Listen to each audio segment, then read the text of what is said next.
স্বাধীনতার ঘোষক শহীদ রাষ্ট্রপতি রহমানের ৯৯তম জন্মবার্ষিকী উপলক্ষে কাশীপুর মহানগর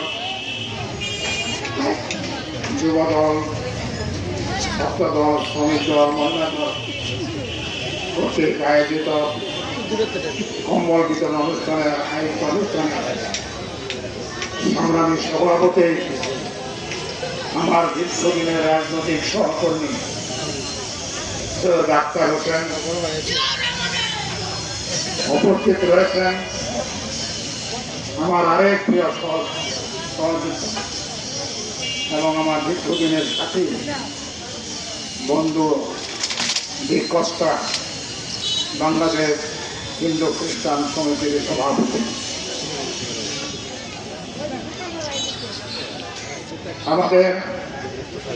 আমার আরেক প্রিয় সহকর্মী, স্নেহ করি, আদর করি, আফজাল হোসেন কায়সার, সাবেক উপজেলার চেয়ারম্যান,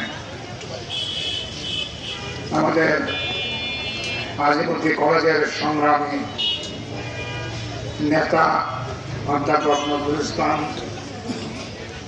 এবং দীর্ঘদিনের আমার অত্যন্ত স্নেহের যুবদলের, বৃহত্তর যুবদলের সমান সম্পাদক মুখলেসুর রহমান বহু কষ্ট করেছেন, বহু নির্যাতিত হয়েছেন, তিনি দলকে ভুলে যান নাই এবং যুবদল, ছাত্রদল, শ্রমিক দল, কৃষক দল, সম্মানিত নেতৃবৃন্দ, সম্মানিত সাংবাদিক বন্ধুরা, ঐতিহাসিক গাজীপুরের সম্মানিত ডক্টরবৃন্দ, সর্বস্তরের জনতা এবং আমার প্রিয় ভাই বোনেরা যারা খবর নিতে এসেছেন, তাদের প্রতি কৃতজ্ঞতা, শ্রদ্ধা, ভালোবাসা জানিয়ে আমি সংক্ষিপ্ত কথা বলে আমার বক্তব্য শেষ করব।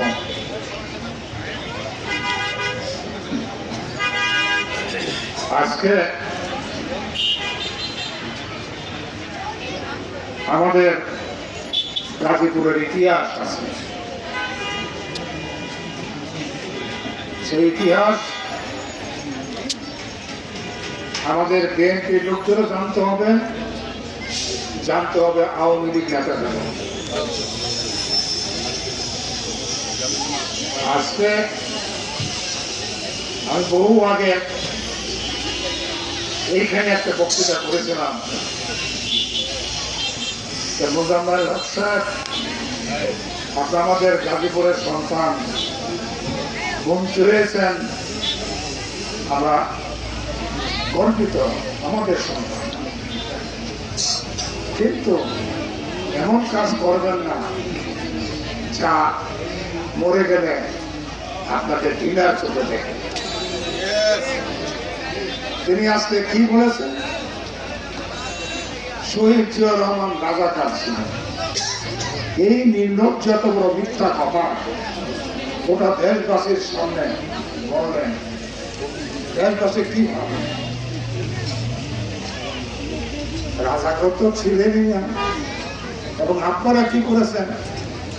আপনারা দুর্নীতি করেছেন, লুটপাট করেছেন, ব্যাংক ডাকাতি করেছেন এবং আপনারা অত্যন্ত ফ্যাসিস্ট হাসিনা বলে, যা গর্ব করে বলে যে আমার ড্রাইভারও 400 কোটি টাকার মালিক এবং কাজের মেয়ে। আজকে যদি এই হয় অবস্থা দেশটাকে সর্বশান্ত করে দিয়েছে। চেষ্টা করেছেন আজকে বেগম, আমাদের নেত্রী বেগম খালেদা জিয়া একজন গৃহিণী ছিলেন। আন্তর্জাতিক দেশীয় চক্রান্তের ফলে শহীদ রাষ্ট্রপতি জিয়া রহমান শাহাদাত বরণ করেন, নিহত হন। তখন দেশের প্রয়োজনে, মানুষের প্রয়োজনে ঘর থেকে বেগম খালেদা জিয়া রাস্তায় এসেছিলেন এবং রাজনীতির এই দলকে দায়িত্ব গ্রহণ করেছেন এবং তিনি দায়িত্ব গ্রহণ করে তার শহীদ জিয়া রহমানের অসংখ্য কাজ এবং কর্ম সেগুলো ধীরে ধীরে তিনি পরিচালনা করা শুরু করলেন। আপনাদের কি মনে আছে এই চিরাই খাল খনন করতে সময়, উদ্বোধন করতে সময় ইয়ের মাঠে কে মাঠে না বলদা মাঠে আমি সেই সভার সভাপতিত্ব করেছিলাম। হাইবুল্লাহ সাহেব বেঁচে ছিলেন তখন। আমি সরকার সাথে হাইবুল্লাহ সাহেবকে স্মরণ করি। স্বাধীনতা যুদ্ধে যিনি প্রথম পাক বাহিনীর পর গুলি ছেড়েছিলেন ছিলেন আজিমুদ্দিন মাস্টার সাহেব।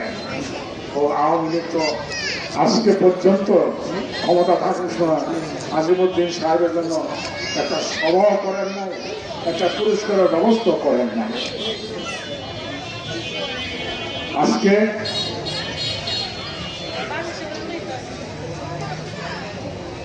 আজকে